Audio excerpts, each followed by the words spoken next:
ओम शांति। भगवत गीता श्लोक क्लास में आज के टेस्ट के लिए श्लोक नंबर है 18वें अध्याय का 12वां श्लोक, अध्याय 18 का श्लोक नंबर 15वां श्लोक, अध्याय 18 का श्लोक नंबर 15 और 15वें अध्याय का दूसरा अध्याय 15 का श्लोक नंबर 2। पॉइंट बताइए। हाँ दीदी, ओम शांति। हेलो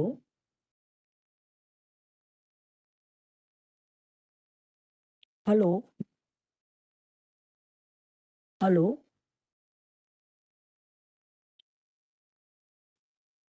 माता जी फोन हेलो। अनम्यूट है, हाँ बोलना हाँ शुरू दीदी, कीजिए। दीदी आवाज जा रही है? हाँ जी। जी दीदी बोल रहे हैं दीदी। दीदी वो 50 का बोलो पॉइंट, 15 का दो। दाई बाई शाखाओं में चीरफाड़ करता हिंसक दैत्य।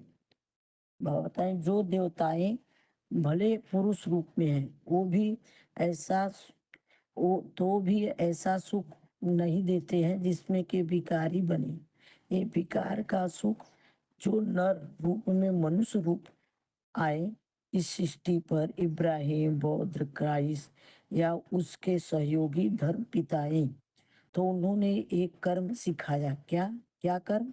कर्म इंद्रियां वाला, भ्रष्ट इंद्रियां वाला, भ्रष्ट सुख देने वाला हिंसा। हिंसा सुख दुख देता है, दुख देने वाला सुख देने वाला। सृष्टि तो देवताओं की भी बढ़ती है ना, लेकिन निर्विकारी सृष्टि होती है। कामदेव अनंग, उसको अंग नहीं होता। यहाँ तो हर पुरुष को भगवान बाप कहते हैं। हर पुरुष धर्म पिताओं की दुनिया में हिंसक जानवर बुद्धि बन जाते हैं।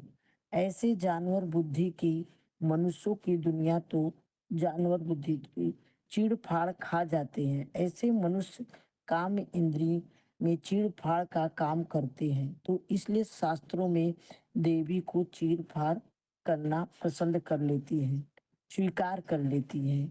उसका नाम दे दिया दीति, फटी हुई, खंडित, अर्थात अपने शरीर को छत विच्छित करा लेती हैं। छत विच्छित कराने में ही आनंद लेने लगती हैं, अभ्यासी बन जाती हैं। ऐसा अभ्यासी बनाता कौन है?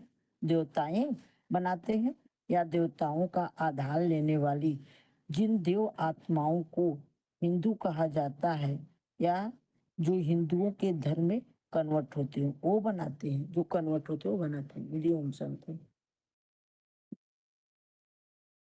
यदि ओम शांति।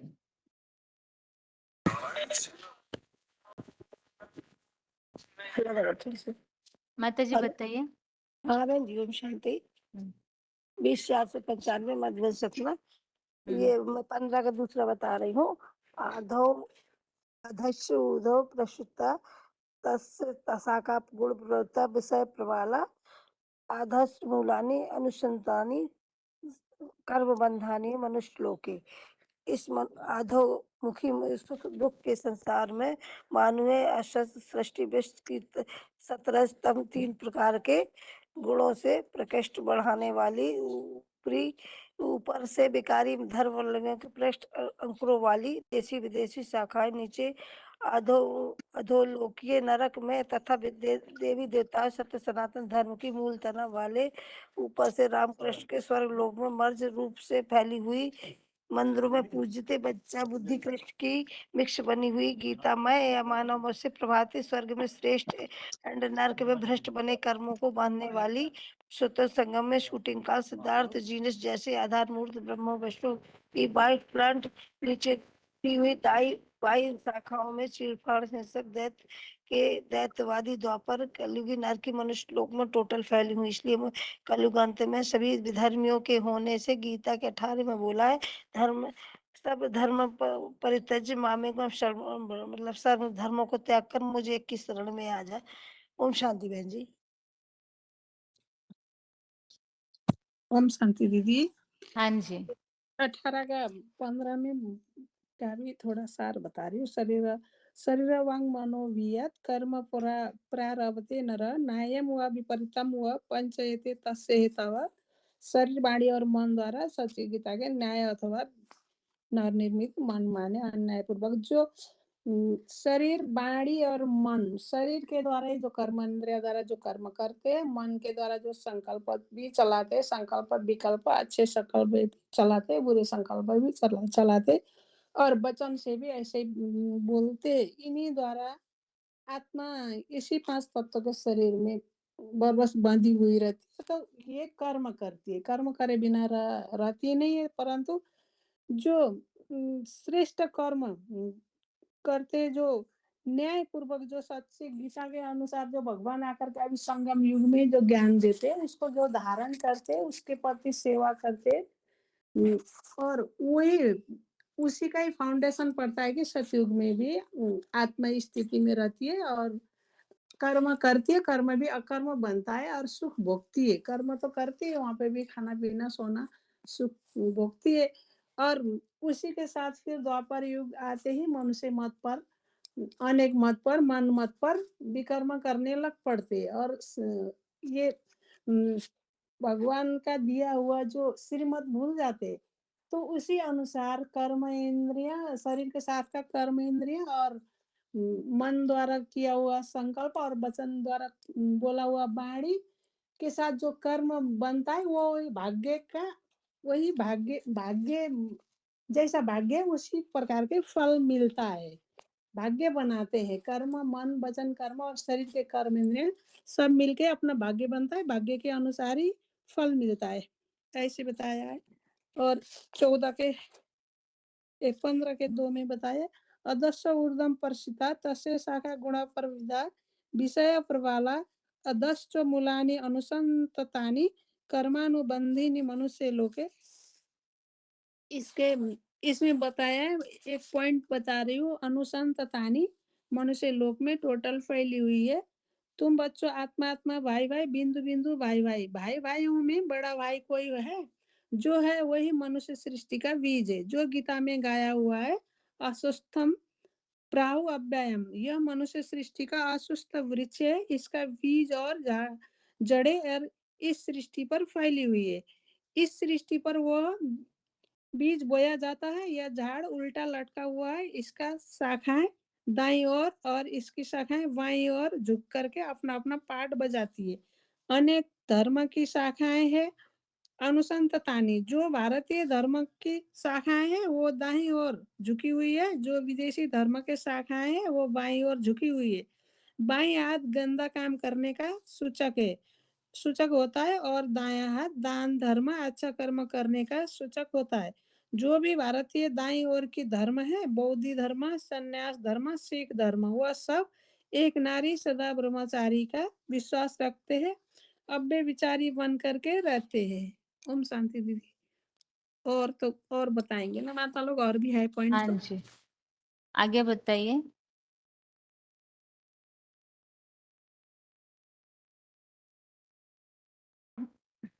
ओम शांति बहन जी। हाँ जी,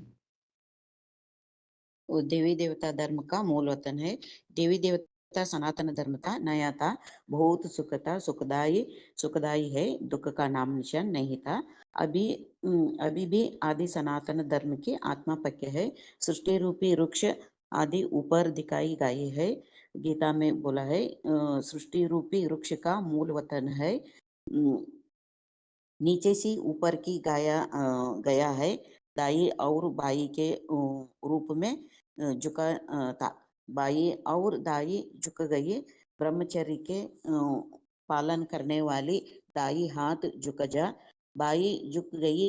लेफ्ट डालिया गंद खाता होता है, गंद की साफ करने की वाला है। विधर्मी आत्मा की द्रोह प्रकार की गाई है। देखा विदेशी धर्म शाकाई बताई, भारतीय धर्म विदेशी धर्म है। श्लोक बताए, अदच ऊर्धम प्रसूता तस्य शाखा गुण प्रवृद्धा विषय प्रवाला अधच मूलानि अनुसंततानि कर्मानुबंधनि मनुष्यलोके। 15 18ನೇ ಅಧ್ಯಾಯದ 15 ಶ್ಲೋಕ ಬೇಂಜ್. ಶರೀರ ವಾಂಗ್ ಮನೋಭಿ ಯತ್ ಕರ್ಮ ಪ್ರಾರಭತೆ ನರಃ ನಾರಯಂ ವಾ ವಿಪರೀತಂ ವಾ पंचते तस्य हेतवः. ओम शांति. हेलो, हाँ जी, बताओ बहन जी, पॉइंट हाँ जी, बताओ, मैटर बताओ बहन जी, बताइए, पॉइंट बताइए। पॉइंट बताओ.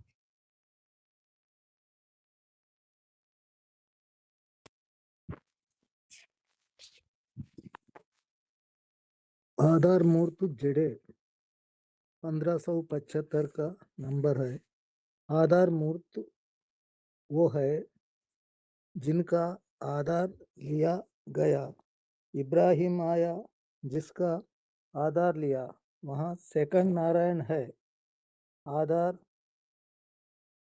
बुद्ध आया जिसका आधार लिया, वहाँ सतयुग का तीसरा नारायण है. आधार मूर्त जिसका नाम है, हिस्ट्री में क्या दिया गया? अरे बुद्धू का नाम पहले क्या था? सिद्धार्थ, ऐसे ही आधारभूत सभी धर्मों में ऊपर से आने वाले धर्मपिताओं ने जिसमें प्रवेश किया, वहाँ है आधार मूर्त. उन धर्मपिताओं के जो बाप है, जन्म देने वाले, वो है उद्धार मूर्त. उत माने ऊपर, हर माने हरण करे है, हरण करके ऊपर ले जाते हैं. जैसे जड़ है वृक्ष की किसका आधार लेते हैं? जड़ों का तो जड़े है. आधार मूर्त वो जड़े, उनका उद्धार कब होते हैं? जड़त्वमय बुद्धि खत्म हो जाए तब होता है. जब वृक्ष पूरा होता है और उसमें बीज आता है, फल में वो भी, और उस वृक्ष से अपने को डिटैच कर लेता है कि अटैच रहती है. डिटैच हो जाता है, वही डिटैच हो जाता है. वही डिटैच हुआ बीज जब धरनी में बोया जाता है तो फिर वही जड़ें आ जाती है. उन जड़ों का उद्धार होता है. और श्लोक बताएंगे. 15 अध्याय में दूसरा श्लोक है. अदच्छ ऊर्ध्वं प्रसृताः तस्य शाखा गुण वृद्धा विषय प्रवालः अदच्छ मूलानि अनुसंतानि कर्मानुबंधीनि मनुष्य लोके. और दूसरा श्लोक है 18 अध्याय में 15वां श्लोक. शरीर वांग मनोभि यतु कर्म प्रारभि तेन रहा न्यायं वा विपरीतं वा पंचैते त्वहेतवः. शरीर वाणी और मन द्वारा सच्ची गीता के न्याय से अथवा नारी निर्मित मनमाने अन्याय पूर्वक जो अच्छे बुरे कर्म स्वर्ग प्लस नरक की चतुर्युगी में भी मनुष्य करता है, उसके ये सभी पांचों कारणों कपिल मुनि की संपूर्ण व्याख्या संख्या में कहे है. जो भी इस जन्म में कर्म करते हैं. ओम शांति बहन जी, ये मैटर है. 3 पेज था मैटर. आगे बताइए. ओम शांति. ये 1299 ये अधम की शाखा है. ऊर्ध्वम सत्व प्राहुर अभ्य स्व मना घोड़े नाम मुख्य आत्मरूपी कितनी संख्या 5. ये अव्ययम होने वाली क्षीण होने वाले नहीं, खलास होने वाला नहीं. मनुष्य सृष्टि वृक्ष में उस बीज रूप आत्माएं है. जैसे वृक्ष में फूल खलास हो जाता है, पत्ता खलास हो जाता है, टहनिया भी खलास हो जाता है, पर लास्ट होता है बीज कभी खलास नहीं होता है, वो सदैव अविनाशी है। तो जो बीज रूपी आत्माएं है वो तो विनाश नहीं होते, अव्यय है, लेकिन पत्ते नीचे होते, वो टहनिया भी नीचे होते, लेकिन जड़ बीज ऊपर संगम युग में ऊंची पाट बजाने वाले ऊपर होते हैं, ऊंची पाट बजाने वाले है ना, इसलिए बोला ऊर्ध्वमूल अधोशाखा। अब तो पढ़ाई पढ़ते हैं बीज बीज पढ़ाते टहनिया या पत्ते को पढ़ाते क्या, वो तो 500 करोड़ पत्ते पढ़ते नहीं, जड़ बीज रूप आत्मा पढ़ते हैं। हमको हम बच्चों को समझना है कि अ, अ, हम कहाँ बैठे हैं, बीज रूम स्टेज में बैठे हैं। सभी मनुष्य सृष्टि की बीज बाप समान है। और आज का श्लोक है अधश्च उधप्रसु तस्सखा गुण प्रवृद्धा विषय प्रबाला अधश्च मूलानि अनुसंततानि कर्माणि बंधते मनुष्य लोके। और ये 14 का श्लोक है शरीर बाम मनि भी जत्कर्म प्रारंभते नर न्याय विपरीत बा पंचते तस्य तब। ओम शांति दीदी। ओम शांति बहन जी। हाँ हेलो। जी, हाँ ओके। जी, हाँ जी। हाँ, मैं 18, 14, 15 इकट्ठा कहता हूँ। अधिष्ठान तथा कर्ता करणं च पृथक विदम विविधाश्च पृथक चेष्टा दैवम चैवात्र पंचमम। और दूसरा है शरीर वांग मनोभिर्यत कर्म प्रारभते नरः न्यायम वा विपरीतम वा पंचेते तस्य हेतवः। इसमें एक कहा है अधिष्ठान है शरीर, यानी संगम युग में जो दुर्लभ शरीर है, माना जिस शरीर के आधार से भगवान को पहचाना है, उस शरीर से पुरुषार्थ करके परमात्मा को प्राप्त करते हैं, वह अति दुर्लभ है। इसलिए कहते हैं शरीर माध्यम खलु धर्म साधनम स्मात् सर्वयत्नेन शरीरमिह पालयेत्। ये दुर्लभ शरीर है संगम युग का, इसलिए हर प्रकार से उसको शरीर में पालन करना चाहिए। और वांगमय है, वाक वाक भी कैसा होना चाहिए। बाबा मुरलियन में कहते हैं हम बोलो, धीरे बोलो, मीठे बोलो। इसलिए गीता में भी आया है वांगमयन तप उच्यते, तुम्हारा वाच ऐसा होना चाहिए कि दूसरे वाला हित हो। इसलिए कहते हैं प्रिय वाक्य प्रधान है ना सर्वे तुष्यंत जनता। और प्रेम से मीठा बातें बोलने से सभी लोग प्रसन्न होते हैं। तस्मात् तदैव वक्तव्यम वचने का दरिद्रता। इसलिए वही पद चुनो जो मुरलियों के जिसमें पद मिलते हैं, वही पद मीठे मीठे बातें बोलो। उसका क्या दरिद्रता है, कितना पढ़ाया भगवान, कितनी मुरलियां हैं, वही बातें बताओ। वो ऐसा कहा है शरीरम वांग मनो। मनो मन भी ऐसा होना चाहिए कि मन से मन को नियंत्रित करना है। इसलिए मनएव कृतम पापम। अगर मन रूपी क्षेत्र में अच्छा संकल्प डाले तो वृक्ष भी अच्छा मिलता है। अब बुरा संकल्प आए तो अगर बुद्धि उसको परमिशन दिया तो वो बुरा कर्मी बन जाता है। इसलिए कहते हैं मनएव मनुष्याणां कारणम बंध मोक्षयो। मन ही है जो मनुष्य को बंधन में डाल सकता है और जीवन मुक्ति भी ला है। और बुद्धि बुद्धि भी ऐसा है, कर्म करना है लेकिन बुद्धिहीन नहीं होना है, ज्ञान सहित होना है। और इसलिए कहते हैं ज्ञानम और कर्म ये दोनों की बैलेंस होना चाहिए। और इसलिए कहते हैं कर्ता कारयिता चैव प्रेरका च अनुमोदका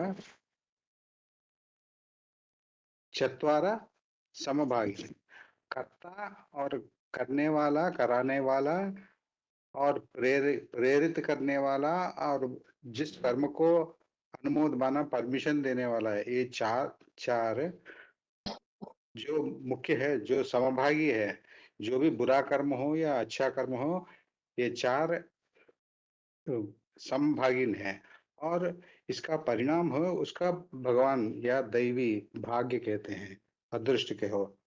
और इसलिए भाग्यानि पूर्व तपसा खलु संचितानि काले फलन्ति पुरुषस्य यथैव वृक्षा।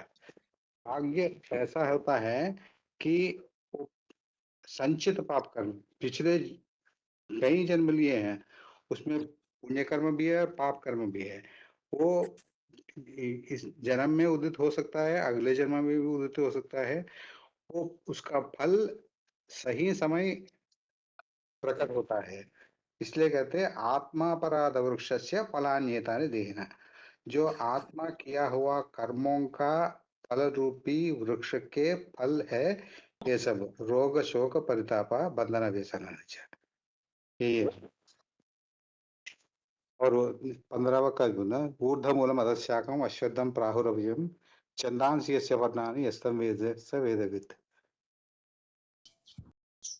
अधश्च शोर्धम प्रमुखम अधश्च शाखा गुण प्रबुद्धा विषय प्रवाला अधश्च मूलान्यनुसंततानि कर्मानुबंधीनि मनुष्य लोके।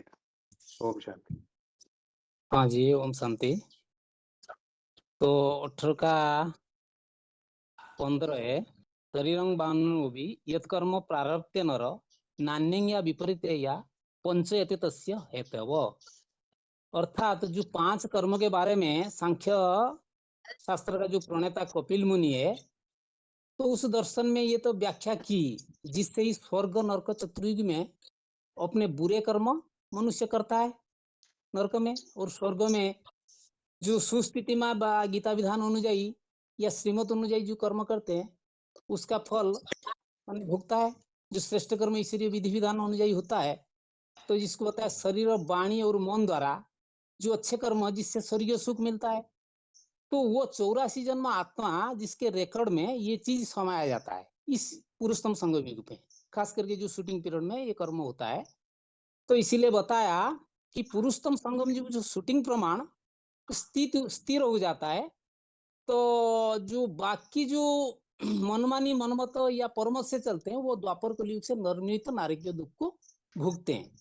तो ये 5 प्रकार का जो विधान बताया गया है सांख्य शास्त्र का प्रणेता कपिल मुनि ने, तो जो पहले श्लोक 14 में बताया था कि विनाशी देह और देह को चलाने वाला जो आत्मा और ज्ञान और कर्म इंद्रियों से जो कर्म हम करते हैं, तो और उसका जो प्रचेष्टा करते हैं अलग अलग प्रकार का, और 5वां जो है अदृश्य भाग्य।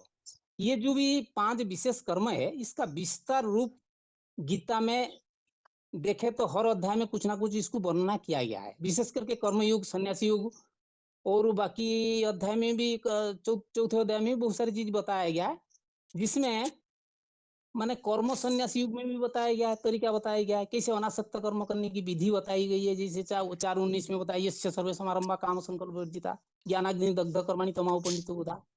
2:47 में बताया कर्म निवाधिकारस्थ मा फलसु कदाचन मा कर्म फल हेतु मा संगते स्वकर्मणि। फिर कर्म कैसे करना है कर्म सन्यास युग में होता है 5:8-9 में, माने खास करके मन को संयमित करने के लिए बताया यदार्थ न इंद्रियार्थ सुनो कर्म सो अनुसज्जते सर्व संकल्प सन्यासी युवारूढ़ तदुच्यते।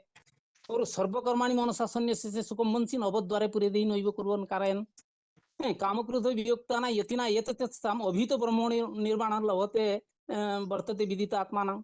मतलब कर्म माने की संसिधि अस्तिता जनकादय, तो जनक का मिसाल वही सांख्य शास्त्र का प्रणेता उसका मिसाल दे के ये बात को स्पष्ट किए कि श्रीमत के आधार पर कर्म करने से क्या प्राप्ति होती है, क्या गति होती है, और नर निर्मित मनुष्य मत में या मनमत पर कर्म करने से क्या दुर्गति होती है, जिसको विस्तार रूप से 16 अध्याय में माने आसुरी सृष्टि कैसे बनती है उसके माने डिटेल बता दिया है। तो ये तो हुआ सांख्य दर्शन, जो आत्मा के अंदर 84 जन्म का रिकॉर्ड इस पुरुषोत्तम संगम पे हम भरते हैं। और जो 15 अध्याय का पहला श्लोक है तो इसमें मानवीय अस्वस्थ सृष्टि वृक्ष का जो मूल बीज है, फाउंडर है, प्रजापिता ब्रह्मा महादेव शंकर है, जिसे अविनाशी बताया गया है, वो मानवीय वृक्ष 3 गुण से कैसे बढ़ता है उसके बारे में दर्शाया। दूसरे नंबर श्लोक में बताया ना, पहले देवी देवता सनातन धर्म के जो मूल तना है वो तो सत्व गुण के साथ माने स्वर्गीय दुनिया को जाता है, वो एकदम सीधा जाता है, ना दाएं ना बाएं, मैंने इसको दिखाया गया। फिर द्वापर से विकारी धर्म पिता रजुगुण से प्रबुद्ध होने से वो कर्मों को बांधने वाले हैं, जैसे सिद्धार्थ, जैसी इब्राहिम वगैरह आदि आधारमूर्त आत्मा को दिखाया गया है। तो वो जैसे ब्रह्मा वगैरह दिखाया गया, ब्राह्मण दुनिया में भी आधारमूर्त बनते हैं ना, आधार और जड़ जो है ना, जो बीज है, ये सशक्त आत्मा है, दोनों ही संगमिक पर भगवान ज्ञान के आधार पर माने ये पहले सृजन होती है, और इनसे ही आधार को माने आधार मूर्त आत्मा के अंदर प्रवेश करते धर्म पिता है। तो जिनको लेफ्ट और राइट साइड में ये सृष्टि वृक्ष में दिखाया गया, सुदेशी सुधर्मी और विदेशी विधर्मी रूप में दिखाया गया। तो इनका जो मत है ये द्वापर से मिक्सचरिटी हो जाता है, माने मानव मत प्लस गीता मत, जिससे नर्क माने दुनिया बनती है, और कलयुग अंत में नारकीय दुनिया बन जाते हैं। तो गीता में तो इसीलिए बोला सर्वधर्मानं परित्यज्य मामे एकम शरणं व्रज, क्योंकि सभी धर्म तमो प्रधान के गुण में आ जाते हैं और विधर्मी बन जाते हैं। इसलिए गीता में और जगह में बताया रिलीजियस इज माइट, रिलीजियस का नाम निशान नहीं रहता है, धर्म के नाम पर अधर्म विचार बढ़ जाता है अंतिम समय में आके। तो इसीलिए ये गीता में जो महावाक्य है सर्वधर्मानं परित्यज्य मामेकम शरणं व्रज अहं त्वा सर्वपापेभ्यो मोक्षयिष्यामि मा शुचः, जो 500-700 पत्र रूपी मनुष्य आत्मा है सब जड़जुड़ी भूत हो जाता है। जड़जुड़ी भूत मतलब माने जिसको बताया गया, अभी भी 1-2 दिन पहले चला था माने मुरली क्लास में, ये सब क्या बन जाते हैं, माने बिगड़ी हुई बन जाते हैं। तो बिगड़ी को कौन सुधारेगा, कि गांव में तो कोई धर्म का धारणा नहीं रहता, गीता का भगवान कृष्ण को बना दिया, द्वापर में सब धर्म भी नहीं होते हैं। दूसरी बात जो धर्म पिता जिस भूखंड में पनपते हैं, तो जैसे कि वही धर्मखंड जैसे कि बताया गया बौद्ध धर्मखंड चीन जापान कोरिया वगैरह, और बाकी क्रिश्चियन धर्मखंड जैसे यूरोप अमेरिका रशिया जापान वगैरह ना, रूसिया वगैरह यूरोप वगैरह, और भी अलग अलग धर्मखंड जैसे दुनिया में पनपता है, तो उनका भी आपस में लड़ाई झगड़ा लगती है एक धर्म के अंदर होते हुए भी। तो मतलब अंत में सारी दुनिया जब धर्म का धारणा समाज बन जाता है तो बहुत बड़ा रिवोल्यूशन बन जाता है और धर्म का ग्लानि होता है। तो इस समय भगवान इस सृष्टि को आके सृष्टि को सुधारने का काम करते हैं। इसलिए बताया ऊर्ध्वमूलम अधः शाखा अस्वस्थ प्राहुव्ययम छंदास्य पर्णानि यस्तु वेद स वेदविद। तो जो ब्रह्मा मुख से निकली हुई वेदवाणी मुरली को अच्छी तरह पढ़ करके ये बात को जान लेता है तो वही सच्चा ज्ञानी कहा जाएगा, क्योंकि मनुष्य सृष्टि का जो हिस्ट्री एंड ज्योग्राफी इस कल्प वृक्ष के अंदर समाया हुआ है, पूरा 84 जन्म का प्लस 5000 साल ड्रामा का चक्र का। ओम शांति। शांति। ये जो षष्ठी वृक्ष का झाड़ है, तो ये झाड़ बता गया है मनुष्य षष्ठी का ये झाड़ है, वृक्ष है। ये झाड़ उल्टा लटका हुआ बताया गया है।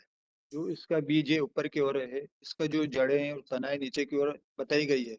और जो मेन जो देवी देवता सनातन धर्म का जो मूल जो तना है, जो मोटा मोटा तना बताया गया है, वो देवी देवता सनातन धर्म का है। और जो इसमें से 2 डालियां निकल रही है, एक दाई ओर एक बाई ओर है। तो दाई ओर की डालियां भी है, बाई ओर की डालियां भी है। दाई ओर में जो है बौद्ध धर्म सिख धर्म संन्यास धर्म ये बताया गया है। जो देवी देवता सनातन धर्म की ये शाखा है। और बाई ओर बताई गई है जो अ, इस्लामी और क्रिश्चियन जो बताया गया है, और जो रूस का नास्तिक धर्म है।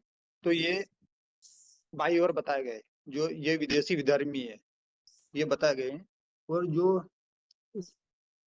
मनुष्य सृष्टि का वृक्ष है, जो सतयुग त्रेता युग में जो जो राम और कृष्ण का जो रहते हैं वहाँ, राम और कृष्ण वो मर्ज रूप में रहते हैं स्वर्ग लोक में।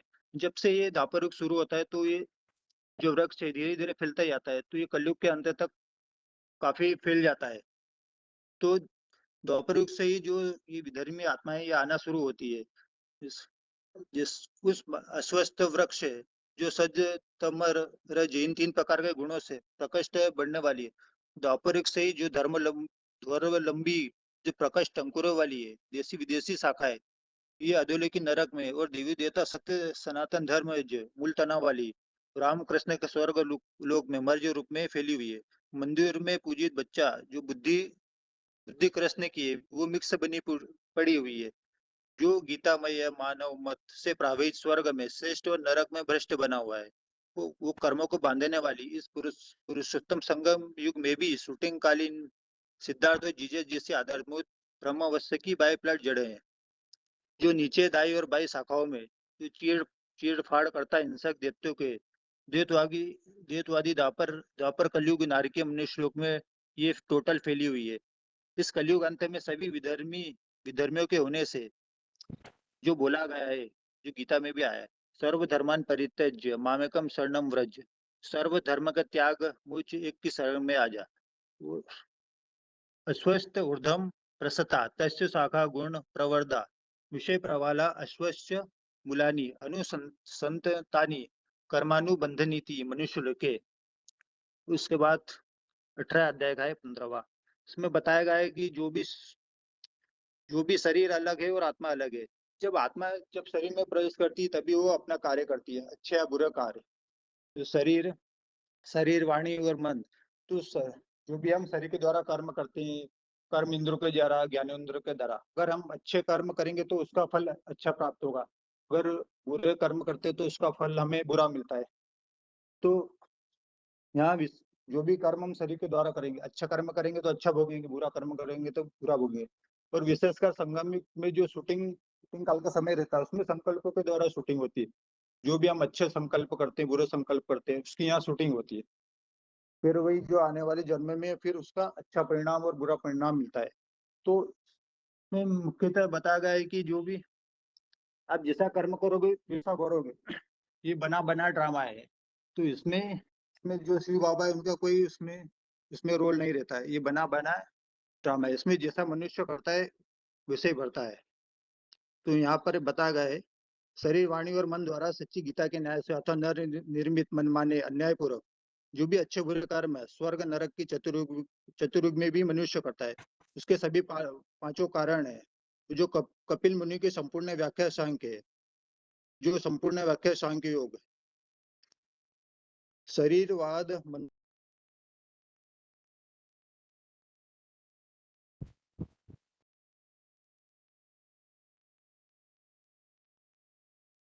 बताइए आगे। 8086।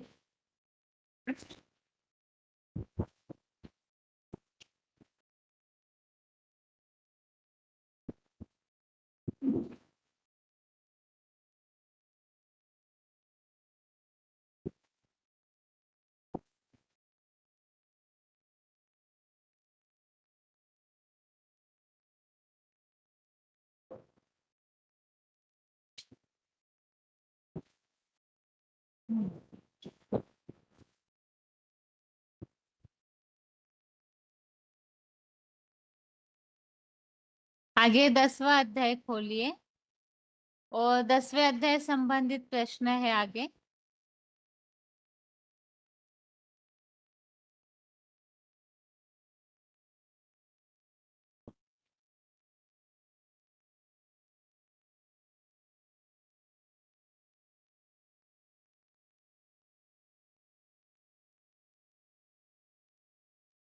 यहाँ 10वें अध्याय में श्लोक में इस तरह उल्लेख आया हुआ है, भगवान तक पहुंचने का रास्ता। भगवान तक पहुंचने का रास्ता क्या बताया हुआ है? 10वें अध्याय में भगवान तक पहुंचने का रास्ता क्या बताया है?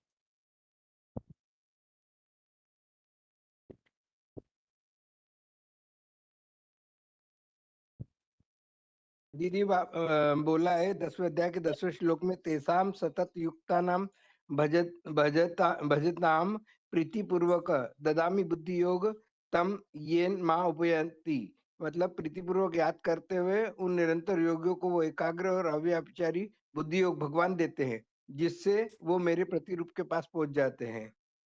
और बोला है कि चूंकि शिव बाबा ही सारे साकार सृष्टि का आदि उत्पादक है, तो मेरे में ही जो पवित्र भाव है से अच्छा बुरा सारा सृष्टिगत कार्य चलता है, ऐसा मान के अगर जान लेंगे तो वो बुद्धिमान लोग मुझे पाल लेते हैं। ओम शांति।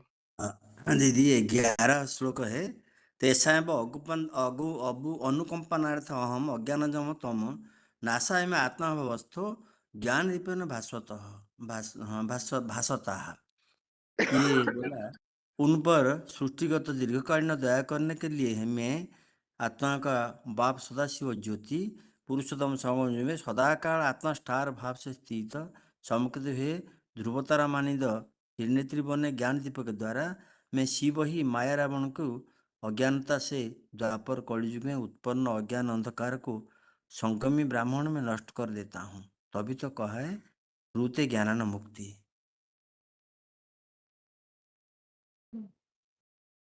आगे अगला प्रश्न है,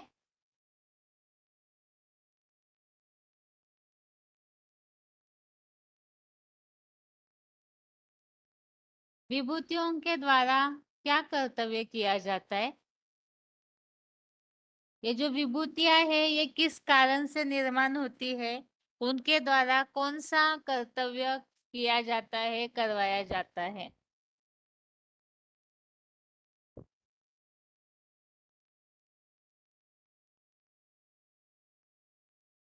हाँ दीदी, पत्र विभूतियों के द्वारा बताया था कि मैं अपनी विभूतियों के द्वारा स्वर्ग और नरक दोनों को फैला करके और फिर परम धाम वापस चला जाता, ऐसा कौन कुछ है। सा श्लोक है माता जी? दीदी मैं किचन बुक खोल कर ही बता पाऊँ। अच्छा ठीक है। हाँ। बताइए हेलो। आगे जिनका अनम्यूट है। ये 10 का 41 में आता है, हाँ। जब जब विभूति मत सत्तं श्रीमद् एव वा तत्तदेव अवगच्छं त्वं मम तेजोंस संभव। अर्थात जो भी अथवा जो भी प्राणी ऐश्वर्यवान श्रेष्ठ बुद्धियुक्त ऊर्जावान विशेषता संपन्न है, वो तू मेरे से ही पुरुषोत्तम संगम में तेज व जोग ऊर्जा के अंश से उत्पन्न हुआ जा। परमपिता परमात्मा का जो योग ऊर्जा है, उसी योग ऊर्जा माना उनका स्मृति के आधार पर वो योग ऊर्जा जन्म लेता है।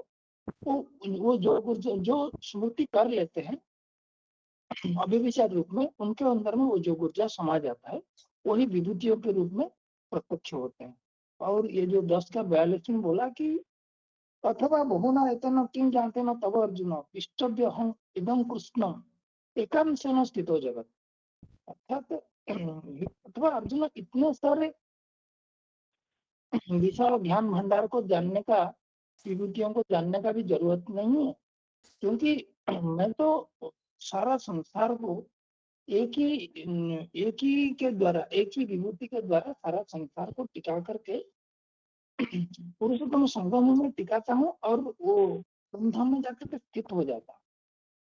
तो एक को जानने से तुम मेरे से पहुंच जाते हो, तो एक को जानने का अर्थात भगवान का सर्वव्यापी न होकर के एक व्यापी होने का ये प्रमाण है। ठीक है। नमस्कार। आगे किनका अनम्यूट है फोन?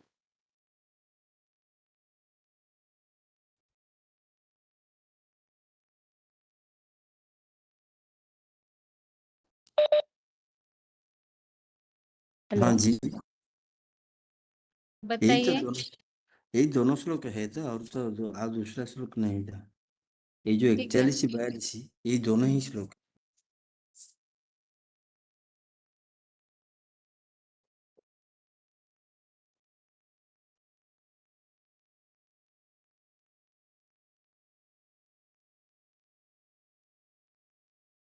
अगला प्रश्न है अभी,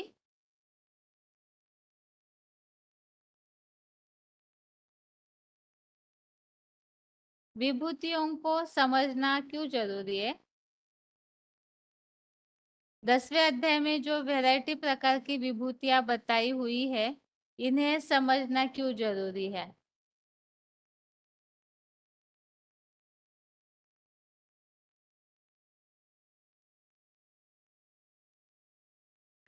ओम चतुर्वेदी 42 में बताया है, अथवा बहुनेतेन किं ज्ञानेन तव च अर्जुन विष्टाभ्यहमिदं कृष्णम् एकांशेन स्थितो जगत। और ये भी कहा है, यद्यद् विभूतिं सत्त्वं श्रीमदूर्जितमेव वा तत्तदेवागच्छतं मम देशो संभवम्। ये विभूत ऐश्वर्य युक्त, कांति युक्त, शक्ति युक्त रूपी सभी वस्तुएं मेरे तेजस से ही आश्रय ले रहा है, प्रकाशित हो रहा है। हेलो दीदी हाँ ये जी 10 के साथ हेलो जी। हाँ हाँ जी 10 का 7 में 8083 बताया तेषां विभूतिं जीवं च मम जो व्यक्तित्व स अभिकंपन योगेन युञ्जते न अत्र संशय। जो मेरी इस विशेष विभूति को तथा युग ऊर्जा को तत्वपूर्वक जान लेता है, वो अविचलित रूप में युग ऊर्जा द्वारा मेरे से जुड़ जाता है, इसमें कोई संदेह नहीं है। मतलब जो विभूति को अच्छी तरह जानेगा, उसका तत्व को समझ जाएगा, वो विभूति योग्य बनने के लिए भगवान से अव्यभिचारी रूप में भगवान से जुड़ेगा और वो अपना पुरुषार्थ सही रीति कर सकता है। क्योंकि इस सारे श्लोक में संसार में खास एक किस विभूति महादेव को का नाम समझने बोला है? दीदी जो विशेष आपने रचना प्रश्न किया ना। महादेव। हाँ हेलो नहीं, हमने ये आपने पूछा, जो प्रश्न आपने किया उत्तर सही दिया, उत्तर सही है। आगे का प्रश्न हमने ये पूछा कि इस विभूति को समझना, यहाँ है ना जो आप श्लोक बता रहे उसमें खास किसी एक विभूति को समझने के लिए बोला जा रहा है ना। दीदी महादेव रूप मेरी योग हम्म ऊर्जा को, महादेव को समझना जरूरी है। उनको 23 तत्वों सहित, मतलब उनके साकार स्वरूप को समझने की बात आई है। हाँ जी हाँ दीदी आपने जो 8083 प्रश्न किया था ना, एक मिनट विभूतियों का माता जी। कर्तव्य, हाँ हाँ जी बताइए दी, माता जी, बताइए दीदी बताइए। उसमें ये 10 का 6 नहीं आएगा क्या, जिसमें बताया कि जो उनकी विभूतियां हैं वो स्वर्ग और नर्क में, मतलब सभी हाँ जी मनुष्य आत्माओं की प्रजा बनती है, ये उनका कर्तव्य है हाँ कि जी स्वर्ग माता और जी, नर्क को संभालने के फैला निमित्त बने। करके। हाँ जी 39 श्लोक है भैया। एक यच्चापि मिनट, सर्वभूता 8083 उनकी बात पूरी नहीं हुई, बताइए आगे। ठीक है। हाँ ये जो विभूति बताया, इसमें बताया कि जो चार मानसिक सृष्टि में जो ब्रह्मा की मानसिक संतान है और जो सप्त ऋषि है, ये सब उनका विभूतियां है, जिनके द्वारा स्वर्ग और नर्क दोनों का प्रजा को संभालते हैं। इसमें से विशेष विभूति महादेव बताया, जिस रूप में महादेव शिव के साथ मिल जाते हैं, शिव के समान बनते हैं, ऐसे ही जो भी पुरुषार्थी आत्मा है, वो अगर उनको ध्यान रखते हुए, क्योंकि शंकर का नाम ही शिव के साथ जुड़ता है और कोई देवता की मानव कोई फरिश्ता का नाम शिव के साथ नहीं जुड़ता। इसलिए बोला कि जैसे वो अव्यभिचार रूप में भगवान को याद करता है, याद के द्वारा सब कुछ सिद्धि प्राप्त करता है और विशेष विभूति बनता है। जिस विशेष विभूति का ऊपर दुनिया को छोड़कर भगवान जाकर फिर 5000 साल के लिए शांति धाम में बैठते हैं, तो वो जानने का फल यही मिलेगा। जैसे शिव के समान शंकर बनता है, ऐसे जो बच्चे विशेष विभूति को फॉलो करेंगे, विशेष विभूति का काम को समझेंगे, वो ऐसे ही दुख संसार से मुक्त हो सकते हैं। क्योंकि भगवान जो काम सिखाते हैं विशेष करके आत्मशुद्धि के लिए, अव्यभिचारी याद करना है और यज्ञ और कर्म करना है, तो वो करेंगे तब जाके हमको विशेष विभूति के लिस्ट में आ सकते हैं। माता जी आप क्या बोल रहे थे? जी दीदी मैं हाँ बस जी दीदी यही कि 10 के 6 में ये सॉरी जो विभूतियों का कर्तव्य बताया ना, तो वो 10 का 6 लग रहा था मुझे कि स्वर्ग और नर्क को संभालने के निमित्त बनती हैं वो विभूतियां, सब उनकी प्रजा बनती हैं, ये उनका कर्तव्य नहीं है क्या ऐसा? हाँ हाँ जी ठीक है। ये 39 में बताया भैया जी। हाँ यच्चापि सर्वभूतानां बीजं तदहमर्जन न तदस्ति विना यत्स्वात् मया भूतं चराचरम्। इसमें कहा है सर्व विभूतियों का उत्पत्ति का कारण मैं, बीज भी मैं ही हूँ, क्योंकि मैं नहीं तो ये चराचर जगत भी नहीं हो सकता है। और ये भी कहा है यद्यद् विभूतिं सत्त्वं श्रीमत् उच्चितमेव वा तदेवावगच्छत्वं मम देशोंश संभवम्। ये मम सारी तेजोंश संभवम। अंश संभवम्, ये अंश मात्र, ये जो कुछ भी विभूतियां मैं बताया है ये मेरे अंश मात्र ही हैं। इससे अधिक जानकारी लेने की कोई आवश्यकता नहीं है, ये भी बताया है। और ये भी कहा सत्यमेवेश भक्तिमार्ग में कहते हैं सत्यमेवेश्वरो लोके सत्य धर्म प्रतिष्ठा सत्यमूलानि सर्वाणि सत्यम विभूतिमयं जगत। भगवान ही सब विभूतियों का मूल कारण है।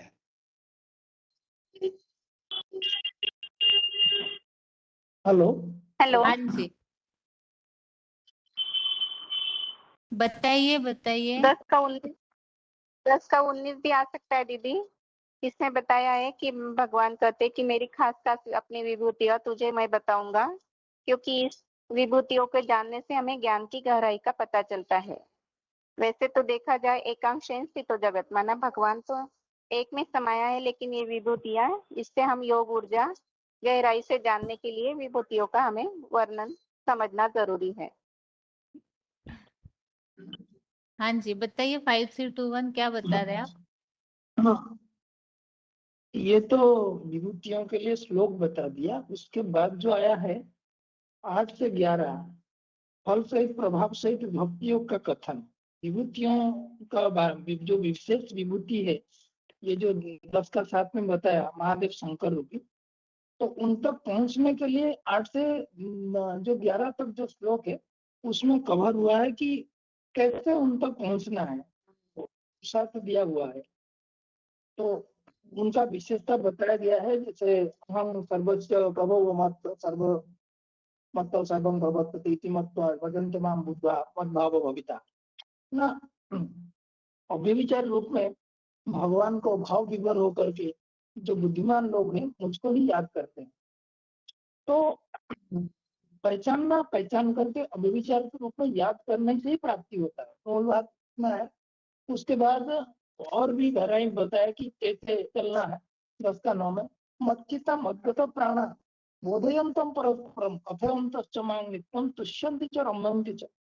अर्थात मेरे में बुद्धि लगाने वाले और मेरे ही काम रूप आदि में सब में जिनके प्राण लगे हुए हैं, परस्पर एक दूसरे को समझते समझाते हुए जो ज्ञान में रमण करते हैं और जीवन क्रिया की कथा के बारे में भी सोचते मनन चिंतन मंथन करते हुए, तो इसी तरीके से बुद्धि जो वो श्रेष्ठ से श्रेष्ठ पाठधारी के साथ जुड़ता है।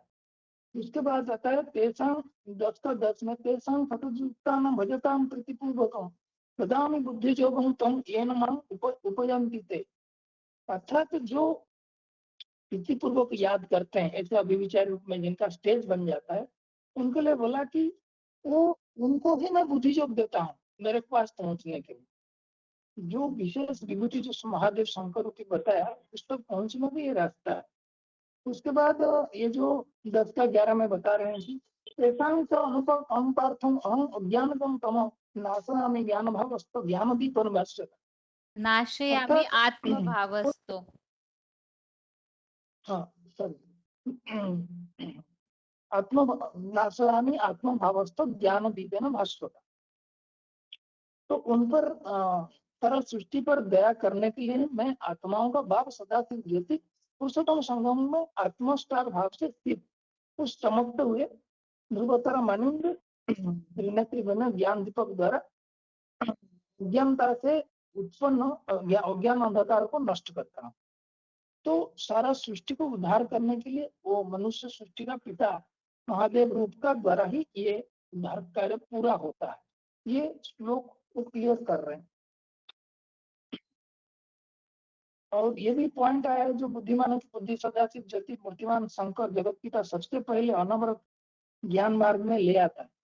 अर्थात वो ज्ञान में जन्मांतर ज्ञान में रमण करता रहता है और इसीलिए उसका नाम भी भारत पड़ता है। तो वही अनवरत ज्ञान में जब भगवान मिल जाता है, मिलने के बाद वो उसी में लगा रहता है, आदि से अंत तक एक ही काम में लगा रहता है। उसके लिए उसका नाम भी पड़ जाता है व्यास। विशेष रूप में बैठ जाता है ज्ञान का मनन चिंतन मंथन करने के लिए। तो द्वैतवाद द्वापर से 2500 साल में विधर्मियों के अज्ञान से भी भारतीयों का अंधश्रद्धा युक्त भक्ति मार्ग में दुर्गति हुई। इस दुर्गति से सर्वप्रथम साकार सृष्टि के बीच जगत पिता बाप को ही निकालता है। तब सिद्धार्थ आकर के वो पहले नंबर में उसको निकालता है। सृष्टि के आधार पर सारा सृष्टि का उद्धार होता है। इसलिए 9 का 10 में भी बताया है, मया अध्यक्षेण प्रकृति श्रीयते सचराचरम हेतु न अन्य कौन्तेय जगत विपरिवर्तन। अर्थात वो भगवान आकर के वो जो अविनाशी रुद्र गुणों को पैदा करता है, जिनके द्वारा ये सृष्टि विपरीत गति में परिवर्तित होता है। उसमें जो महारुद्र है वो पहले तैयार होता है, वो तैयार होने से उसी के आधार पर सब तैयार होता है।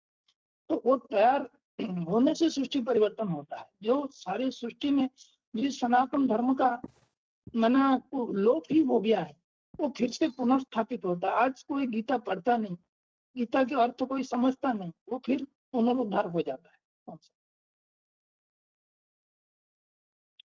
अगला प्रश्न है अभी, यहाँ 10वें अध्याय में बुद्धू और बुद्धिमान इन दोनों की पहचान बताई हुई है। क्या पहचान बताई है? कोई ऐसा श्लोक है जिसमें बुद्धू लोग कौन है और बुद्धिमान कौन है, उनकी पहचान बताई हुई है।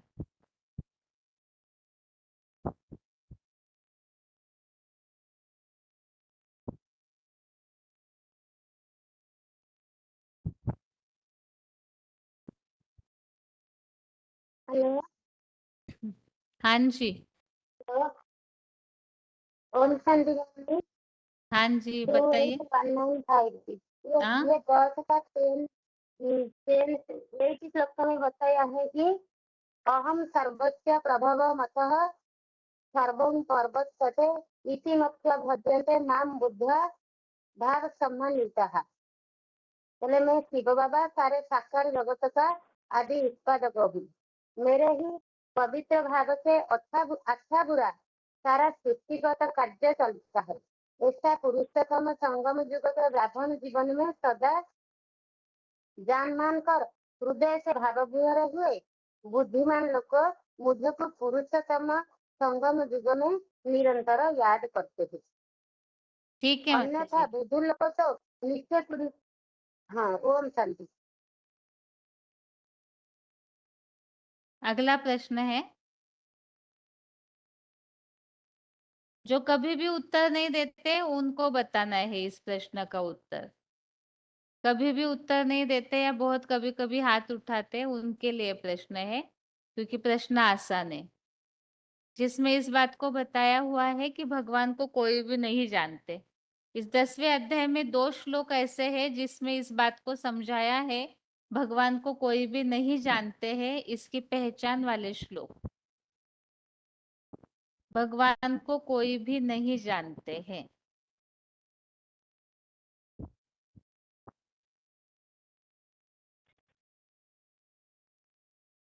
बताइए। ओम शांति दीदी। हाँ जी। 14 है। सर्व एतमृतम मन्ये यत् मां वदति केशव नहीं ते भगवान व्यक्ति विदु देवान दानवा। ये जो मुझे बाबा कहते हैं कि मुझे कहते हैं सब कुछ सत्य है, मानता है क्योंकि भगवान है। तो आपके तो वो व्यक्त हुए हैं, माना अव्यक्त मूर्ति महादेव, तो उन भाव को न देवता जानते हैं न दानव जानते हैं। हेलो दीदी। हाँ जी।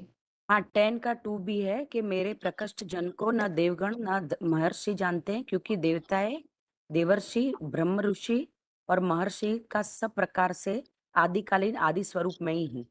10 का 2।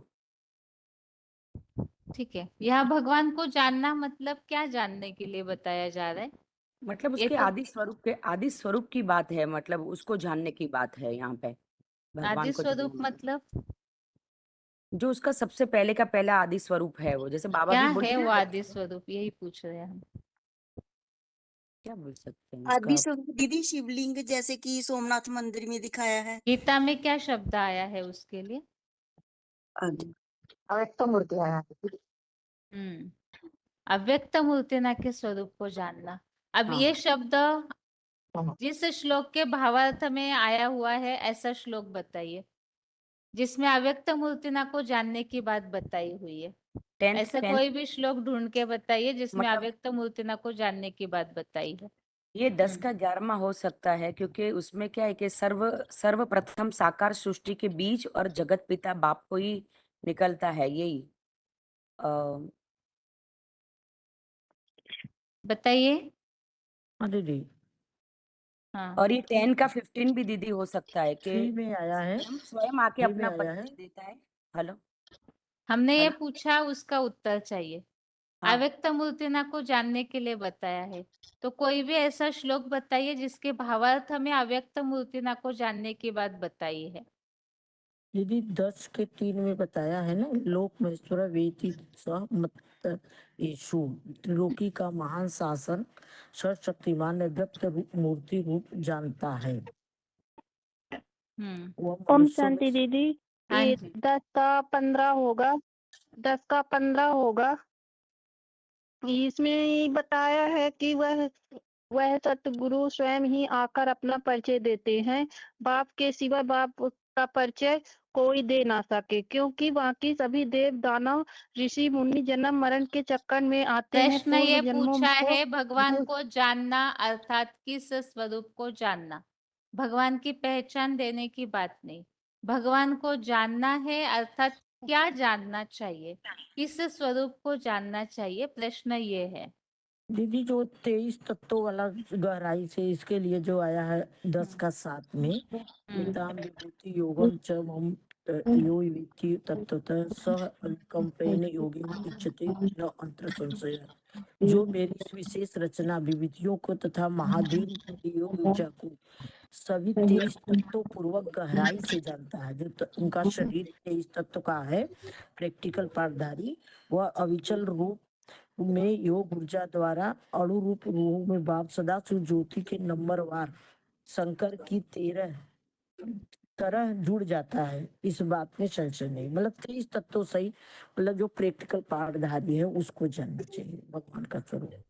ओम शांति दीदी। हाँ जी इसका एक्यूरेट जो आंसर है ना दीदी, वो यही है। 10 के 3 में ही बोला है कि जो मेरे यो माम अजम अनादिम च वेत्ति लोक महेश्वरम असमूढ़ समर्थेषु सर्व पापे प्रमुच्यते। है ना, जो मेरे आदि अनादि स्वरूप को जो मेरे आदि अनादि स्वरूप को जानता है, जो त्रिलोकी का महान शासक है ना, तो आदि अनादि जो स्वरूप है वो अव्यक्त मूर्ति ना है। माना जो मूर्ति व्यक्त भी है और अव्यक्त भी है। तो ये 10 का 3 ही इसका एक्यूरेट आंसर ऐसे लग रहा है, और बाकी 10 के 7 में भी थोड़ा बताया हुआ है। ओम शांति बहन जी। हाँ जी हाँ, ये इसमें 9 का 4 में बताया है, माया ततम इदम सर्वम जगत अव्यक्त मूर्तिना मातस्थानि सर्वभूतानि न च अहम तेषु अवस्थिता। मतलब शिवलिंग के लिए इसमें लिंग के बारे में बताया है कि जिसमें सारा जगत विस्तृत है और वह सब में नहीं है, बाकी सब प्राणी उसमें है। न हम तेसु ते मई 13 का 12 में भी बताया है, वो 7 का 12 में भी बताया अव्यक्त है। मूर्तिना का उल्लेख तो आया है, लेकिन हमारा प्रश्न ये है अव्यक्त मूर्तिना स्वरूप को जानना है, ऐसी बात जिन श्लोकों में आई है ऐसे श्लोक हमें चाहिए। दीदी 10 का 42 भी हो ओम सकता है ना। शांति दीदी। हाँ, बहुनेत्र। पूरे गीता में से भी बता सकते हैं आप सभी। ओम शांति दीदी। हाँ जी 9वें अध्याय के चौथे में भी कौन है सा अव्यक्त मूर्ति क्या का। क्या 9वें बताया है? अध्याय का उसमें तो का अव्यक्त चौथा। मूर्ति ना से हाँ इस जी। सृष्टि का विस्तार होता है ऐसे बताया। प्रश्न 10 का हमारा है 45 कि है दीदी। अव्यक्त मूर्तिना को जानना है, भगवान को जानना है ऐसे जो बोलते हैं, और बाबा जो मुरलियों में बोलते हैं कि मेरे यथार्थ स्वरूप को कोई भी नहीं जानते हैं। तो जानना है तो हमें ये भी तो पता होना चाहिए कि किन्हें जानना है, किस स्वरूप को जानना है। तो इसीलिए पूछा है कि गीता में ऐसे श्लोक बताइए जिसमें बाबा ने क्लैरिफिकेशन वाले अर्थ में ये स्पष्ट किया है अव्यक्त मूर्तिना स्वरूप को जानना है। ये 10 के 42 में है कि ये बताया नहीं, कहता है अर्जुन तुझे इतने सागर समान विशाल जो है कि ज्ञान जल भंडार बहुत विस्तार में जानने से क्या प्रयोजन है। मैं सदा शिव ज्योति एक संपूर्ण जगत को अपने योग ऊर्जा भंडारी महादेव के अंश मात्र से टिकाकर पुरुषोत्तम संगम युग में स्थित हूँ। 10 का 41 दीदी, जो भी प्राणी ऐश्वर्यान श्रेष्ठ बुद्धि युक्त अव्यक्त संपन्न। मूर्तिना को जानने की बात नहीं है उसमें, अच्छे से गहराई से अर्थ पढ़िए। उसमें ये बताया ना कि जो तेज योग ऊर्जा वाले ऐसे संपन्न है उनको मेरे से, मतलब विभूतियां कैसे बनती है, विभूतियां भगवान के बच्चे हैं, ये बताया जा रहा है ना उसमें। इसमें ये तो नहीं बताया ये अव्यक्त मूर्तिना को जान लीजिए। जैसे 10 के 3 में स्पष्ट क्लैरिफिकेशन वाले अर्थ में ये बात आई है कि उस अव्यक्त मूर्तिना स्वरूप को त्रिलोकीनाथ को जानना चाहिए, तो पाप मुक्त हो जाएंगे, पाप भस्म हो जाएंगे। तो इसी तरह और कोई ऐसे श्लोक है जिसमें अव्यक्त मूर्तिनाथ के स्वरूप को जानना है, ये बात बताइए। क्लैरिफिकेशन में ही दीदी 13 मिलेगा। का 17 में 13 है। का 17 भी है, ज्योतिषाम अपि तथा ज्योति, ये वाला भी है। पढ़िए उसमें भी उसमें क्या उसमें लिखा है स्पष्ट, हाँ हमें उत्तर स्पष्ट चाहिए। हाँ जी जी दीदी जी, 10 का ज्योतिषाम अपि 41 तथा भी है एक ज्योति। दीदी। मिनट रुकिए माता जी, कोई उत्तर दे रहे हैं, सुन लीजिए उनकी बात। बताइए जैसे भोपाल। इसमें 10 जैसे ये 10 बताया ना कि 10 का 41 है। दीदी इसमें ये बताया है कि वह ज्योतिमान नक्षत्रों की भी ज्योति है जो अंधकार से परे कहा जाता है, ज्ञान जानने योग्य, ज्ञान से पाने योग्य है और सबके हृदय में विराजमान है। माना उसको ज्ञान के द्वारा जान करके और वो सबके हृदय में जो उसकी योग ऊर्जा रूपी यानी विभूति रूपी जो ऊर्जा, यानी जितनी भी विभूतियां हैं उसमें जो योग ऊर्जा है वो भी देव देव महादेव शिव शंकर भोलेनाथ की है, तो उसको भी जानने से ये भी है कि ये भी बोल सकते हैं क्या? और ये 12 जन्म के कर्म 3 में भी है, दिव्यम ये एवं तो अक्षरम व्यतीतत्वम अनिर्देश। तत्तव्यम पुनर्जन्म नैति मामेति स्वर्जुन, ये भी तो जानना, ये भी हो सकता है ना दीदी, जैसे भगवान को जन्म को और भगवान यहाँ सृष्टि में आकर क्या कर्म करता है, क्या कर्म को भी श्लोक जानने बताए से माता जी? जन्म कर्म च मे दिव्यम एवं व्यतीतत्वता तक्ता देहम पुनर्जन्म नैति मामेति स्वर्जुन। ये तो भगवान को जानने से पुनर्जन्म में नहीं आते हैं, ये बताया है। प्रश्न हमारा ये है कि जानना मतलब, देखिए प्रश्न बहुत गहराई से समझिए। भगवान को जानना है, किस बात को जानना है? जैसे बाबा मुरलियों में कहते हैं कि जो हूँ जैसा हूँ उस रूप को जानना है। अभी माताओं ने जैसे 10वें अध्याय का 3रा श्लोक, इसमें स्पष्ट शब्द है ना, मुझ त्रिलोकीनाथ को, तीनों लोकों के जो महेश्वर है अर्थात अव्यक्त मूर्तिना, उन्हें जानने से पाप नष्ट हो जाते हैं, ऐसे बताया है ना स्पष्ट। तो ऐसे अभी तो 13 का 17वां श्लोक, ये भी ठीक है। ज्योतियों की ज्योति जो है और उस स्वरूप को जानना है, जो तेजो में स्वरूप है उसे जानना है। ऐसे कोई अच्छे शब्द बताइए जिसमें एक और एक्यूरेट दीदी 18 परिचय का, हो। 41 होगा दीदी दीदी। 18 का 10 का 55 नंबर का 41 श्लोक अथवा भी है। जो प्राणी, हेलो 18 के 55 में 12 दीदी बताया है ना कि भक्त्या माम अभिजानाति और यावन्या अस्मि तत्वतः, माना श्रद्धा भक्ति भावना से जो सदाशिव ज्योति समान रथी विश्व कल्याणकारी है, मैं जो हूँ, मैं जैसा हूँ, मुझे तत्व पूर्वक जो भली भांति जान जाता है, मैं मुझ शिव प्लस बाबा के कंबाइंड स्वरूप को, तत्व को जान जाता है, तत्पश्चात वह प्रवेश कर पाता है। माना तत्व से जानने की, तत्वों के साथ जानने की यहाँ पर भी बात आई है। 24,348 आप दीदी क्या साथ बता रहे थे? एक मिनट, 24,348 आप कुछ बता रहे थे उत्तर। 13 का 18 भी है। इति क्षेत्रम तथा ज्ञानम ज्ञेयम च उक्तम समासतः मद्भक्त एतद् विज्ञाय मद्भावाय उपपद्यते। इस ज्ञान को भी और ये साकार शिव बाबा को भी जानने योग्य है। मानसा के माता जी। दीदी का निर्देश अव्यक्त परिवर्तते अचिंत्यम कुटस्थ अचलम ध्रुव, इसमें अव्यक्त शब्द आया है कि जो अक्षर है अव्यक्त है। 12 का 3रा है। दीदी 13 का 27 भी है, सम सर्वेश भूतेश दृष्टतम परमेश्वरम विनश्यत हमेशा उत्तर देने वाले श्लोक न पढ़ पाए तो कैसे चलेगा? विनश्यन्तेषु विनश्यन्तम यह पश्यन्ति सा पश्यन्ति, मतलब इसमें ये लिखा कौन हुआ सा है। श्लोक पढ़ रहे हैं माता जी आप? फिर 13 का 27, इसमें ये लिखा हुआ है कि जो महाव्रत पाते हुए सब प्राणियों में समान भाव से बैठने वाले अविनाशी परम प्लस ईश्वर, इसमें ब्रैकेट में है जो क्लैरिफिकेशन, शिव ज्योति प्लस अव्यक्त मूर्ति को देखता हुआ ठीक देखता है, मतलब वही 13 का देखता है। 27 एक्यूरेट है, ठीक है। बहन जी ये 13 का श्लोक कैसे है माता जी? समम सर्वेषु भूतेषु तिष्ठन्तं परमेश्वरम विनश्यत्सु अविनश्यन्तम यह पश्यति कोई स कोई शब्द पश्यति। पहले निकालते हैं। हमेशा डेली, इसीलिए डेली एक एक अध्याय, अगर आप सिर्फ एक अध्याय डेली पढ़ेंगे ना, 15 दिन में पूरी गीता रिवाइज होगी और श्लोक कभी भी शब्द गलत नहीं होंगे।